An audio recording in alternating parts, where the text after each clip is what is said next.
So welcome back guys. कैसे हैं आप सब लोग? आई होप कि सब लोग अच्छे होंगे। तो आज मैं आप लोगों को बताने जा रही हूँ कि एसएससी स्टेनो में क्या होता है, कैसा सिलेबस है, कौन से सब्जेक्ट हैं, और आपको रिसोर्सेज भी बताने जा रही हूँ। ये रिसोर्सेज दोनों तरह के होंगे, एक पेड भी बताऊँगी और एक फ्री भी बताऊँगी। तो चलिए स्टार्ट करते हैं। तो शुरुआत करते हैं कि एसएससी स्टेनोग्राफर में कितने टीयर में एग्ज़ाम होता है। तो इसमें 2 टीयर में एग्ज़ाम होता है। पहला टीयर 1 और दूसरा टीयर 2। टीयर 1 में सीबीटी होता है और टीयर 2 में शॉर्ट हैंड होती है। वो यहाँ पे गलती से मार्क हो गया है,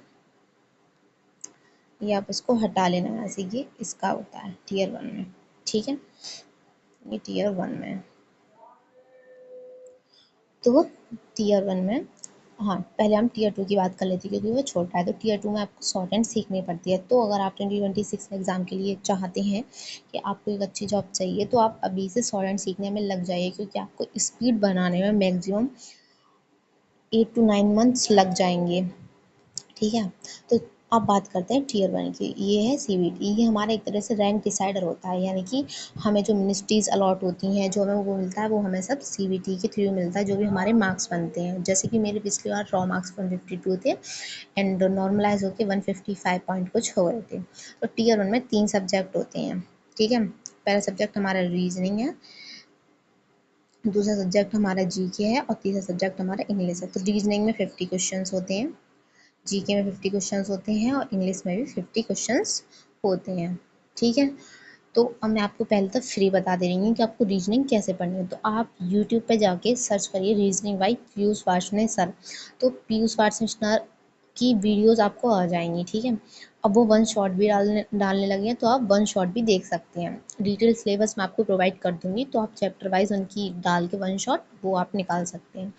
फिर जब आप एक चैप्टर कर लें, तो आप उसका practice wise chapter wise practice भी करें, ठीक है।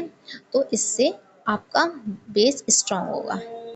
हाँ, तो हम लोग चैप्टर वाइज प्रैक्टिस की बात कर रहे थे। तो इससे ना आपका बेस स्ट्रांग होता है।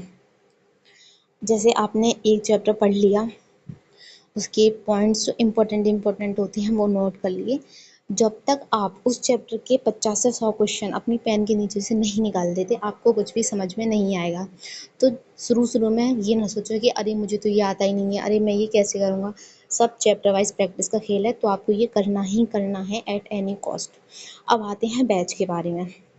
तो पीयूष सर का ही कैरियर विल ऐप पे रीजनिंग का बैच चलता है, तो आप वो भी ले सकते हैं। इफ़ यू परचेज, तो आप ज़रूर ले लें, वरना यूट्यूब भी बेस्ट है। मैंने भी यूट्यूब से ही प्रिपरेशन की थी रीजनिंग की।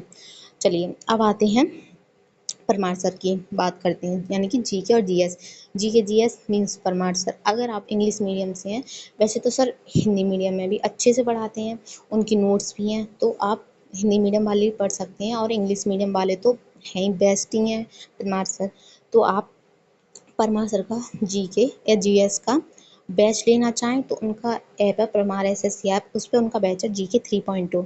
तो आप वो परचेस कर सकते हैं। उसमें आपको यानी जीके के सारे सब्जेक्ट यानी हिस्ट्री, पॉलिटी, ज्योग्राफी, इकोनॉमिक्स और स्टैटिक जीके मिलेगा, एंड साइंस के सारे सब्जेक्ट, इंग्लिश भी मिलेगी, नोट्स भी मिलेंगे उनके पीवाईक्यू सीरीज़ के, एवरीथिंग आपको एक बैच के अंदर मिल जाएगा। अगर आपको नोट्स नहीं बनाने हैं तो आप ज़रूर ले लें।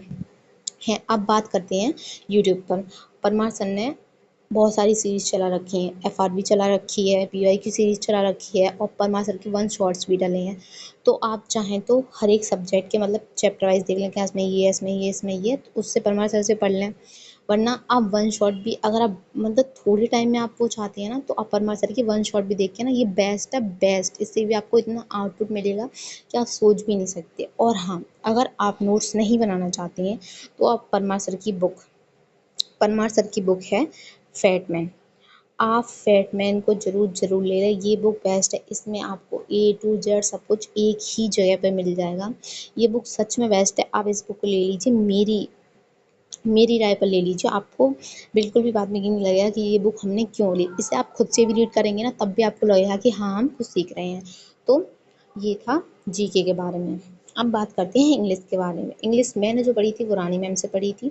आपको और कोई और टीचर भी अच्छा लग रहा है तो आप यूट्यूब से ढूंढ के पढ़ सकते हैं, लेकिन रानी मैम बेस्ट हैं। उन्होंने वोकैब के लिए A to Z vocab series चला रखी है, ग्रामर के लिए A to Z grammar series लगा रखी है, और प्रैक्टिस क्लासेस भी रखी हैं अपने यूट्यूब चैनल पर, जिनका नाम है इंग्लिश बाय रानी मैम। ये रानी मैम का यूट्यूब चैनल है। आपको इस पर ग्रामर भी मिल जाएगी, वोकैब भी मिल जाएगी, और प्रैक्टिस क्लासेस भी मिल जाएंगी। 1000+ सीरीज़ मिल जाएगी। मतलब क्या कुछ नहीं मिलेगा, सब कुछ मिलेगा। लेकिन आप बिगिनर हैं तो आपके लिए पहले आपको A to Z वोकैब, यानी वोकैबलरी के इसमें synonyms, antonyms, idioms, one words, everything ये रानी मैम ने करा रखी है। ग्रामर के लिए आपको सारे चैप्टर्स, नाउन, प्रोनाउन, ऐसे। एंड प्रैक्टिस क्लास में कॉम्प्रीहेंशन, क्लोज टेस्ट, वोकैब की प्रैक्टिस, एरर की, स्पॉटिंग एरर की, हर एक कुछ कराया है।